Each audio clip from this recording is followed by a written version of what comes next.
Hoy nos toca el capítulo número 13 del primer libro de Crónicas. El capítulo número 13 del primer libro de Crónicas. Padre amado, leemos tu preciosa palabra en el nombre del Señor Jesucristo. Amén. Tiene por título: David propone trasladar el arca a Jerusalén.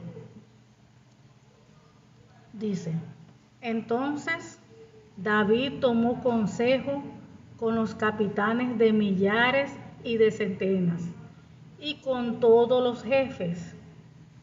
Y dijo David a toda la asamblea de Israel: si os parece bien, y si es la voluntad de Jehová, nuestro Dios, enviaremos a todas partes por nuestros hermanos que han quedado en todas las tierras de Israel, y por los sacerdotes y levitas que están con ellos en sus ciudades y ejidos, para que se reúnan con nosotros, y traigamos el arca de nuestro Dios a nosotros, porque desde el tiempo de Saúl no hemos hecho casa de ella.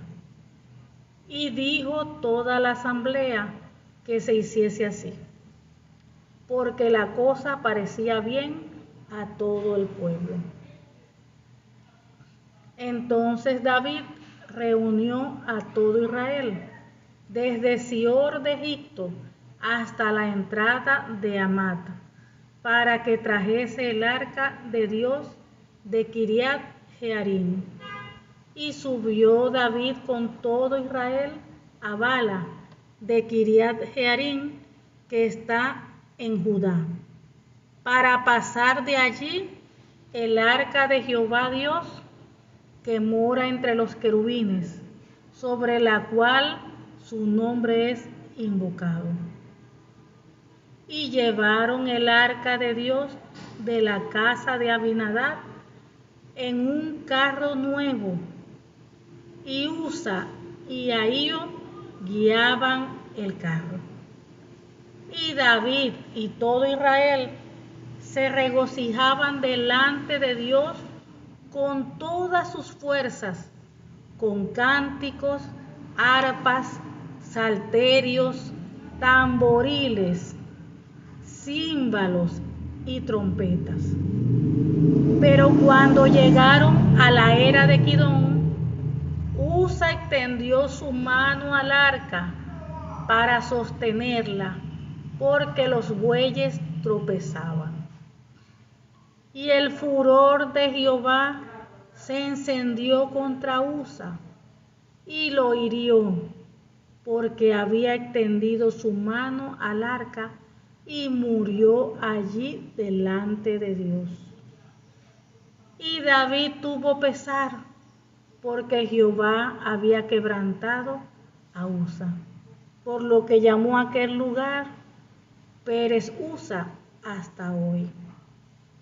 Y David temió a Dios aquel día y dijo: ¿cómo he de traer a mi casa el arca de Dios? Y no trajo David el arca a su casa en la ciudad de David, sino que la llevó a casa de Obed-Edom Geteo. Y el arca de Dios estuvo con la familia de Obed-Edom en su casa 3 meses, y bendijo Jehová la casa de Obed-Edom y todo lo que tenía. Gloria a Dios y bendita sea su palabra. Bendito el Señor. Volvamos al inicio.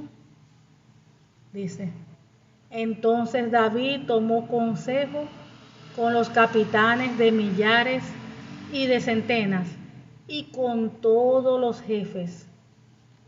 Y dijo David a toda la asamblea de Israel: si os parece bien, y si es la voluntad de Jehová, nuestro Dios, enviaremos a todas partes por nuestros hermanos que han quedado en todas las tierras de Israel, y por los sacerdotes y levitas que están con ellos en ciudades y ejidos, para que se reúnan con nosotros, y traigamos el arca de nuestro Dios a nosotros, porque desde el tiempo de Saúl no hemos hecho caso de ella. Gloria a Dios. Vamos a detenernos aquí un momento.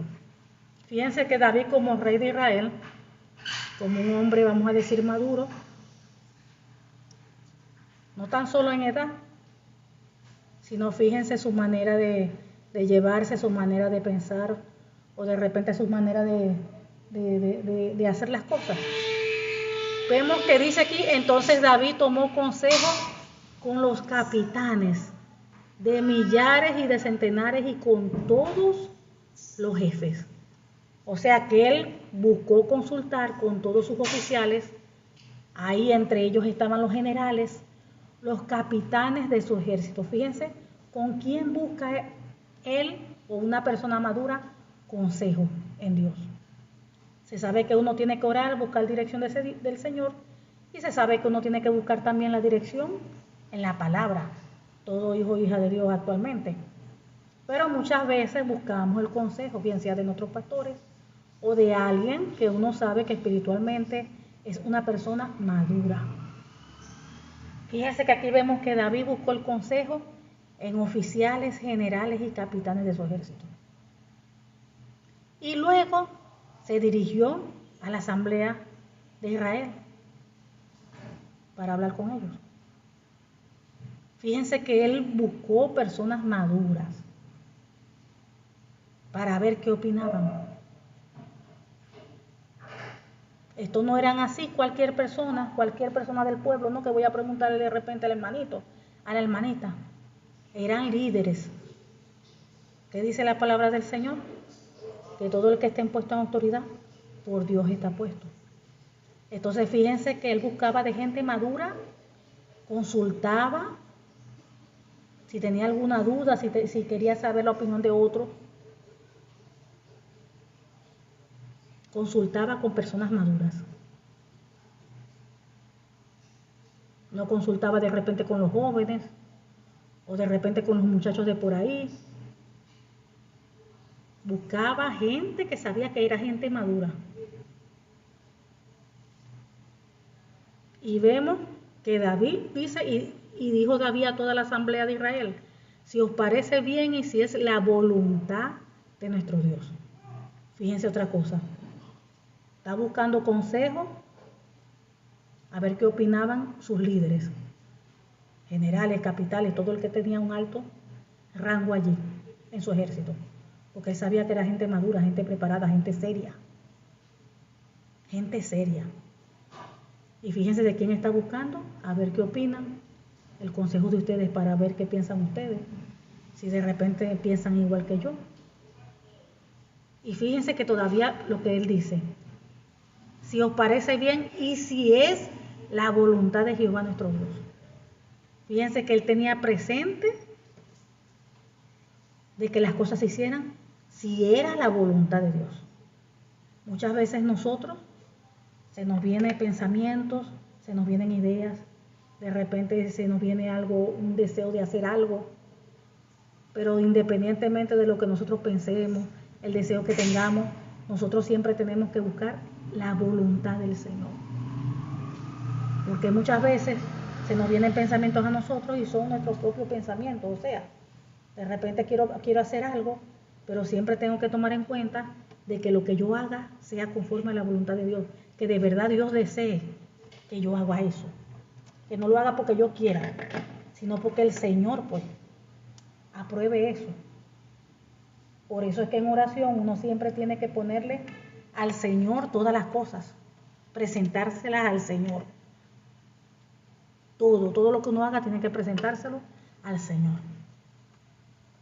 Porque no podemos hacer lo que nosotros queramos, lo que a nosotros nos guste, sino es lo que el Señor quiera. Padre, aquí estoy delante de ti, Señor. Padre, tú sabes que tengo esto en mi corazón, yo quisiera hacer esto. Padre, pero te pido que se haga tu voluntad y no la mía. Si es tu voluntad, Señor, provéeme para hacer esto, ábreme puertas, toca corazones por aquí, y que seas tú obrando y haciendo, Señor, conforme a tu voluntad. Y cuando pase eso, yo allí tengo que descansar en el Señor y esperar que el Señor se mueva. No querer forzar las cosas, Tengo que esperar que el Señor abra la puerta, porque el Señor es quien va a obrar, el Señor es quien va a hacer y el quien me va a dirigir. Ah, no, ya oré, ya yo se lo dije al Señor. Entonces vengo yo a hacer todo como sea, juro, juro. No, uno tiene que ir al paso y esperar dirección del Señor. Esperar dirección de Dios, porque es importante que todo lo que nosotros hagamos que tengamos el respaldo de Dios.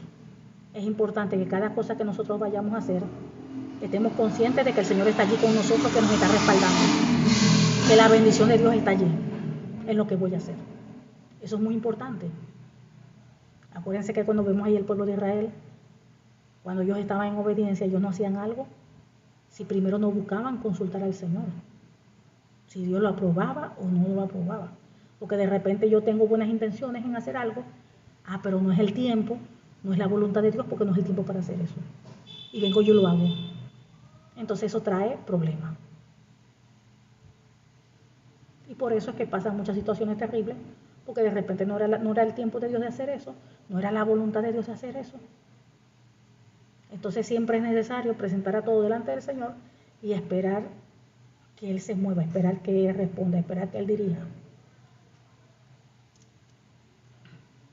Dice, y dijo David a toda la asamblea de Israel: si os parece bien y si es la voluntad de Jehová nuestro Dios, si es la voluntad de Dios, enviaremos a todas partes por nuestros hermanos que han quedado en todas las tierras de Israel, y por los sacerdotes y levitas que están con ellos en sus ciudades y ejidos, para que se reúnan con nosotros. Fíjense que aquí David tenía buena intención. Él quería traer el arca. Su intención era buena porque él amaba al Señor. Dice la Biblia que él tenía un corazón conforme al de Dios. O sea que cuando él iba a hacer algo, lo iba a hacer por amor al Señor. Y dice, y traigamos el arca de nuestro Dios a nosotros, porque desde el tiempo de Saúl no hemos hecho caso de ella. Fíjense, le estaba diciendo que ya era hora de regresar el arca de nuestro Dios, porque ellos la habían descuidado durante todo ese tiempo del reinado de Saúl. Él estaba diciendo, no le hemos hecho caso al arca, no hemos estado pendientes de ella, la hemos descuidado.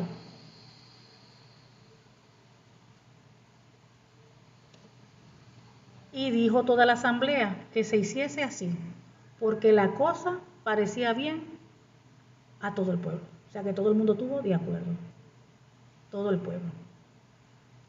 Entonces había allí un acuerdo, había unidad allí. Entonces David reunió a todo Israel, desde Sior de Egipto hasta la entrada de Amán, para que trajesen el arca de Dios de Kiriat Jearim. Y subió David con todo Israel a Bala de Kiriat Jearim, que está en Judá, para pasar de allí el arca de Jehová Dios, que mora entre los querubines, sobre la cual su nombre es invocado. Aquí está nombrando, ¿verdad?, que mora entre los querubines por la tapa. Acuérdense que él mora entre los querubines porque la tapa del propiciatorio, allí estaban los querubines en cada borde, y los querubines allí con sus alas extendidas. Entonces allí debajo de los querubines, de allí estaba la presencia de Dios.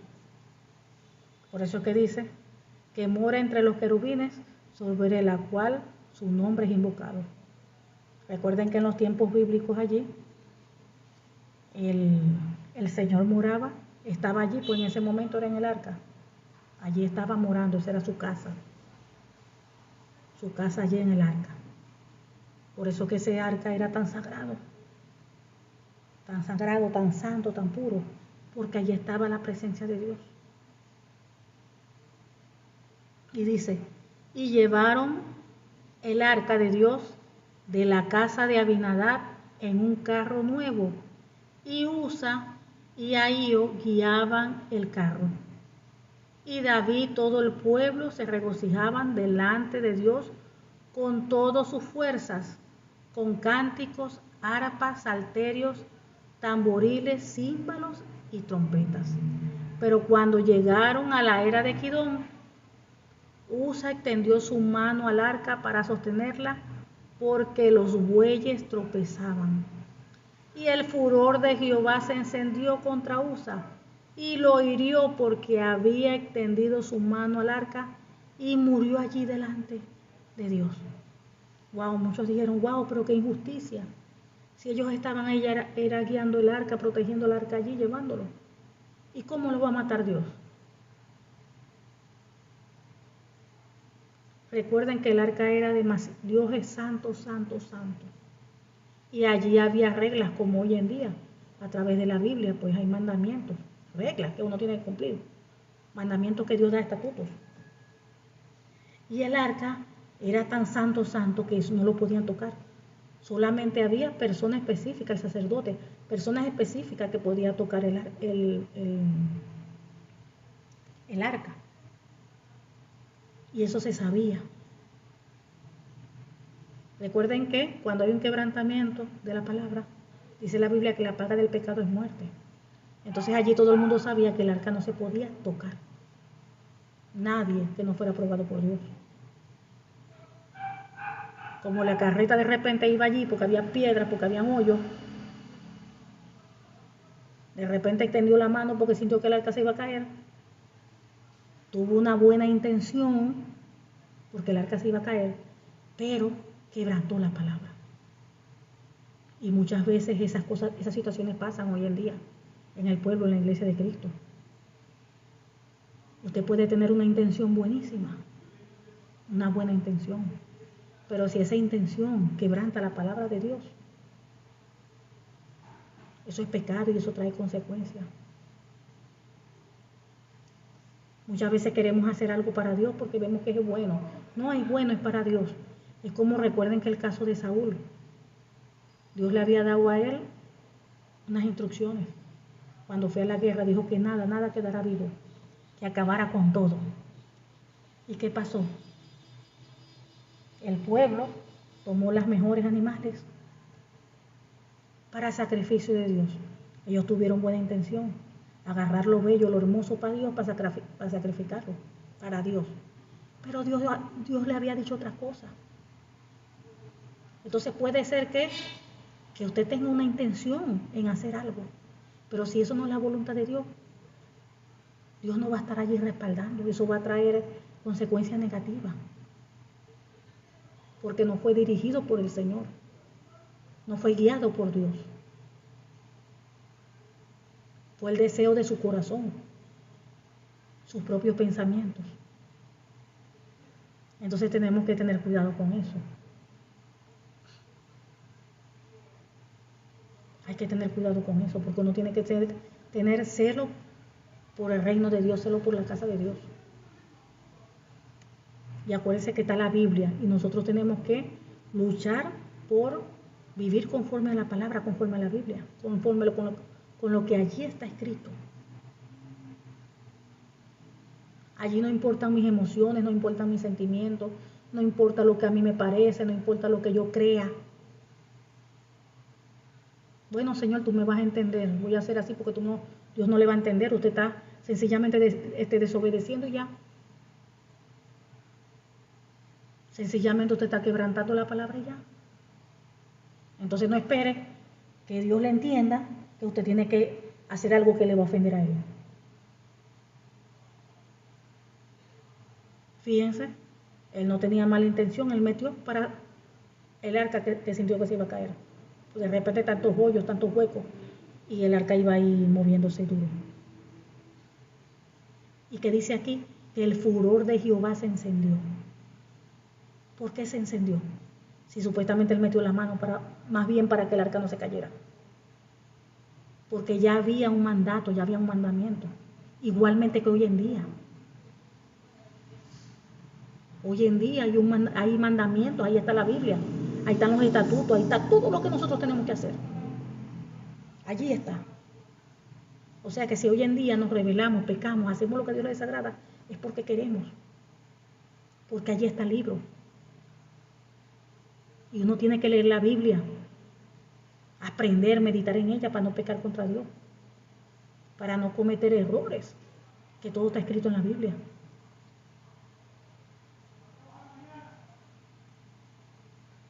Y si necesita de algún consejo, como hizo David, busque a sus pastores, a sus líderes, personas maduras, en quien usted pueda preguntar sobre algo.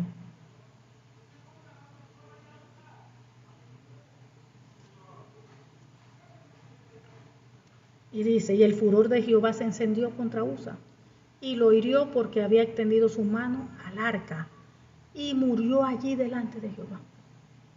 Fíjense que murió.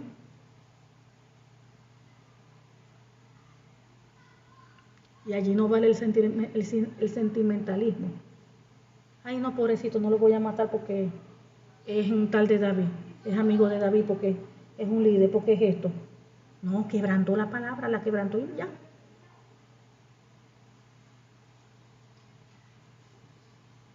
Todo trae consecuencias, todo.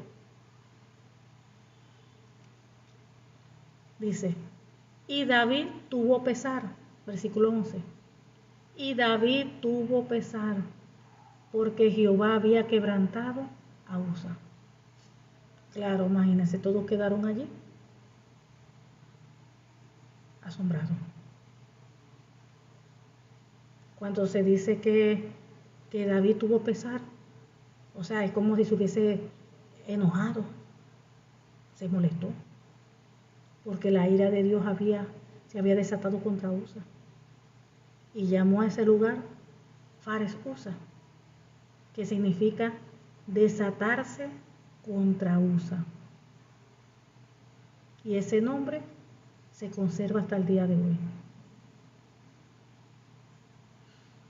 Y David temió a Dios aquel día y dijo, ¿cómo he de traer a mi casa el arca de Dios? Fíjense, desde ese día que ocurrió eso, ¿quién no iba a agarrar miedo? Entonces David, a partir de ese momento, tuvo miedo de Dios y preguntó, ¿cómo podré regresar el arca de Dios para que esté bajo mi cuidado? Imagínense. Eso es tan santo, tan santo, tan santo, la presencia de Dios. Y no, 13, y no trajo David el arca a su casa, en la ciudad de David, sino que la llevó a casa de Obed-Edom, Eteo. O sea que él no trasladó en ese momento el arca. David no trasladó el arca a la ciudad de David, sino que la llevó a la casa de Obed-Edom. Y dice, y el arca de Dios estuvo con la familia de Obed-Edom en su casa 3 meses.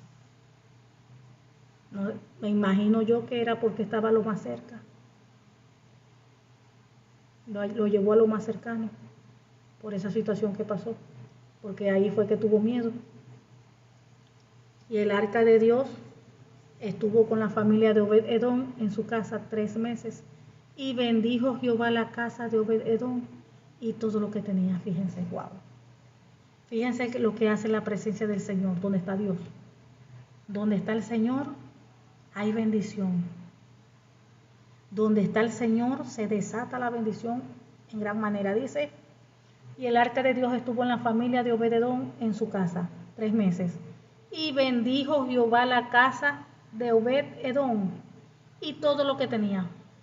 O sea que esa bendición se derramó sobre su vida y todo lo que era de él, todo lo que él tenía, prosperaba. Todo lo que él tenía se multiplicaba. Todo lo que él tenía era bendecido. Su vida y todo lo que él tenía.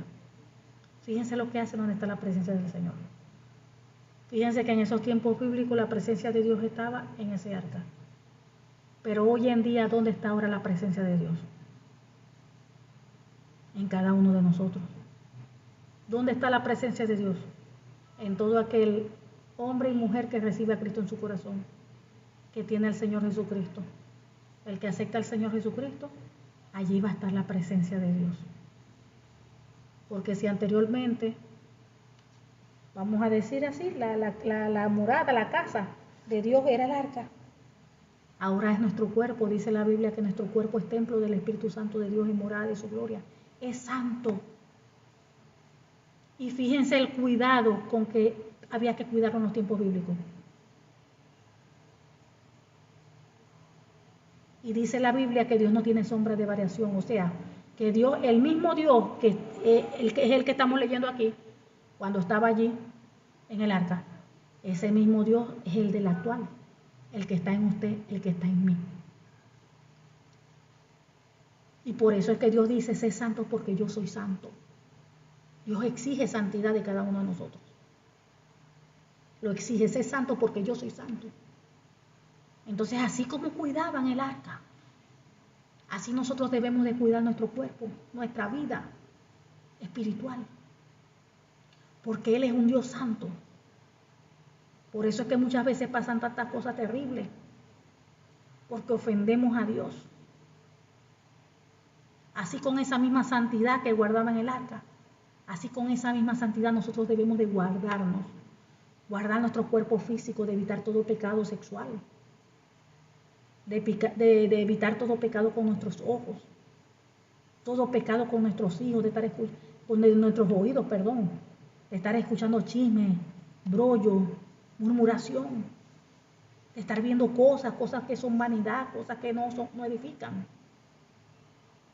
aún con nuestra boca, de estar quejando, murmurando, señalando, de estar hablando cosas que no debemos hablar. O de estar metidos nosotros en sitios donde no tenemos que estar metidos. Nada más buscando contaminarnos. Nosotros tenemos que cuidar esta presencia. Tenemos que cuidar esta presencia. ¿Y en qué momento nosotros le damos derecho legal al enemigo? Cuando nosotros quebrantamos todo eso. Cuando ofendemos a Dios. Fíjense que ese hombre cayó allí muerto, porque la paga del pecado es muerto. Pero como ya estamos bajo la gracia, como el Señor Jesucristo dio su vida, murió y resucitó, hoy en día siguen las consecuencias. ¿En qué sentido? Hay una consecuencia espiritual. No es que ya no hay consecuencias porque estamos bajo la gracia, no, sí hay consecuencias. De repente puede ser que la persona no muera allí en el acto, pero hay consecuencias espirituales. Hay una contaminación espiritual. Y comienzan los ataques del enemigo porque se le dio un derecho legal. Cuando nosotros no nos cuidamos en santidad. Así como el arca lo cuidaban en santidad porque ahí estaba la presencia de Dios. Ahora en nosotros está la presencia de Dios, el Espíritu Santo de Dios. Igualito tenemos que tener ese cuidado. Si usted está con su vecina y usted sabe que a su vecina lo que le gusta es puro hablar mal, ¿qué hace usted allí hablando con la vecina?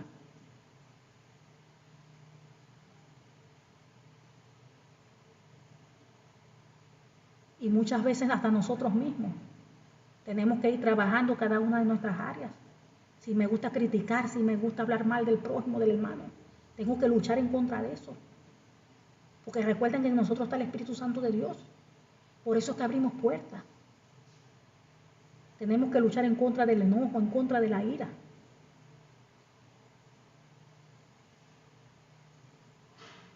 En todas aquellas áreas que el Señor le desagrada.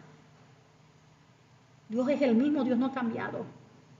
Por eso es que se abren puertas, se le da una y otra vez derecho lugar al enemigo. Y después decimos, ¿por qué pasan estas cosas?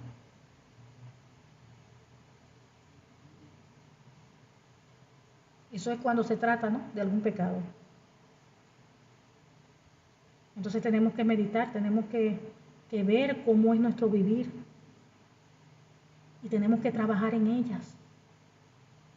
Usted tiene que ponerle su parte, Dios le va a ayudar, pero cada hijo o hija de Dios tiene que ponerle su parte. Y esforzarse para cambiar. Como siempre lo he dicho, no puede ser que una persona tenga 20, 30 años en el Evangelio y todavía con los mismos problemas.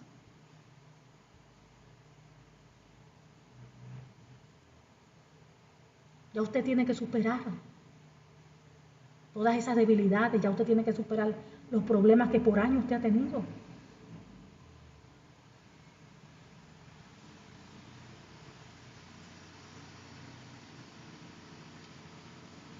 Entonces vemos que donde está el Señor, Dios bendice. Entonces si el Señor está en cada uno de nosotros, sus hijos, Y dice, y el arca de Dios estuvo con la familia de Obed-edom en su casa 3 meses. Y bendijo Jehová la casa de Obed-edom y todo lo que tenía. Si en nosotros está la presencia de Dios, las bendiciones de Dios dice que nos alcanzan, se derraman sobre nosotros y Dios nos bendice. Pero ¿por qué muchas veces esa bendición no pueden llegar, no pueden desatarse? Por los pecados en nuestra vida. Son muchos pecados, son muchas cosas que a Dios le desagrada. La duda es pecado, cuando dudamos de que Dios puede hacer algo. La falta de fe es pecado, cuando no creemos que Dios puede hacer algo. No se cumple el propósito de Dios en una persona, porque no cree, porque no tiene fe, porque duda del poder de Dios.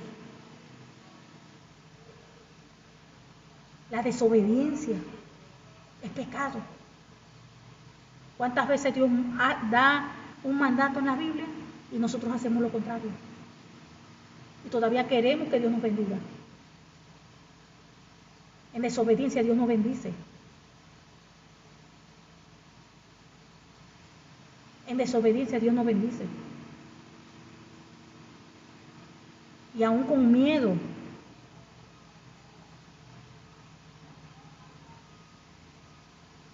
El miedo no deja avanzar a la persona.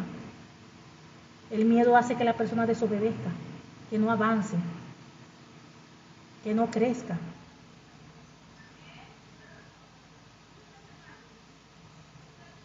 Examinémonos a nosotros mismos. Y díganle, Señor, ayúdame. Ayúdame a corregir en esas áreas que necesito yo ser corregida, cambiada. Porque quiero parecerme más a ti cada día. Usted luche por parecerse cada día más a Cristo.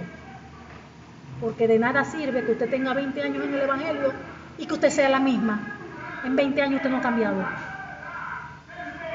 ¿De qué sirve entonces? ¿Qué hizo? ¿Qué hizo?